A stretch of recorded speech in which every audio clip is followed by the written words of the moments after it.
Welcome to another episode of Russian Hate Speech, where we break down the Kremlin's latest lies against the West.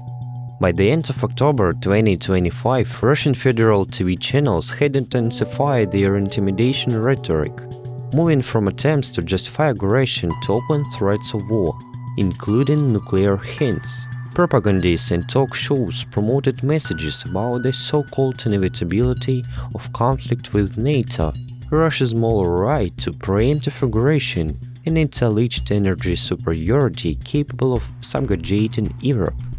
On October 24, during the program 60-minute special edition, Alexei Zhuravlev, first deputy chairman of the State Duma Committee on Defense, LDPR faction, spread the narrative that the West allegedly believed Russia will not respond, and therefore it must demonstrate strength to intimidate its opponents.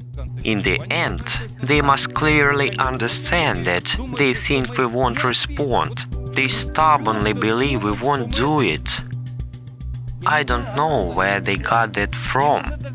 The president already told them, guys, it won't just be a terrible strike, it will be a shocking one. Shocking, yes. I hope they heard that. This rhetoric seeks to justify further escalation as a forced measure and to create an illusion of inevitable retaliation, a psychological tool to instill fear. In the same program, on October 27, RIA News political commentator Vladimir Kornilov claimed that the West is panicking and preparing for war, which supposedly obliges Russia to do the same, including hints about non-conventional warfare. You know, they keep panicking over there, saying everywhere, after the test, especially of the Burevestnik, that Russia is preparing for war. Today Novus deck-bladed quotes a defense minister on the front page. Look, I warn you, Russia is preparing for a war with NATO. Well, of course, how could it be otherwise, when you yourselves write in your doctrine that NATO must be ready for war by 2030, by 2027 and so on. If you are preparing for war, then of course we must be ready too, and we immediately warn that if it comes to that, we will not wage this war only with conventional weapons. So you really need to stop actually our concept in this regard. Kornilov deliberately mirrors Western defense measures, turning them into a pretext for Russia's own militarization and escalation. The logic: they prepare, so we have the right to strike, removing moral and political restraints on war. On October 29, in 60-minute special edition, Yuri Afonin, first deputy chairman of the State Duma Committee on Security and Anti-Corruption, CPRF faction, promoted the narrative that defending Russia's national interests is the only legitimate justification for aggression. He claimed that peace is only possible if the world recognizes and respects Russian interests, essentially demanding that the world accept aggression as normal policy. The truth is, the conflict in Ukraine can be resolved only when the West and the entire world take into account the national interest of our country, the interests defended by the Russian Federation and the President of Russia, and ensure our security. It's absolutely clear that we launch the so-called special military operation precisely to guarantee the security of our nation for many years to come, not only for the current generation, but for future ones as well. Look, Europe, Danish aircraft, Swedish ships and so on, they don't act in the interest of their own countries. They work for the globalists. That's what makes us fundamentally different from them. Afonin's narrative disguises aggression as defense, reducing peace to the acceptance of Russian dominance. Any opposition is portrayed as part of a global conspiracy against Russia, reinforcing an image of a hostile world. That same day, the host of Evening with Vladimir Solovyov claimed that Russia allegedly possesses strategic energy superiority, allowing it to economically subdue European countries through favorable prices and infrastructure, while the US, he said, cannot compete.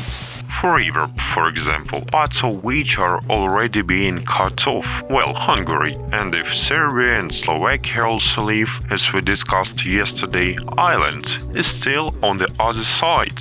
It's enough to give them the opportunity to pursue their own independent economic policy. To achieve this, it would be sufficient if Russia, or territories oriented toward Russia that clearly understand the Russian sentiment, had a shared border through which an oil pipeline could pass. Then the supply system works entirely differently, and so does the economy. Moreover, these countries would gain enormous economic advantages, ones that even EU membership cannot provide.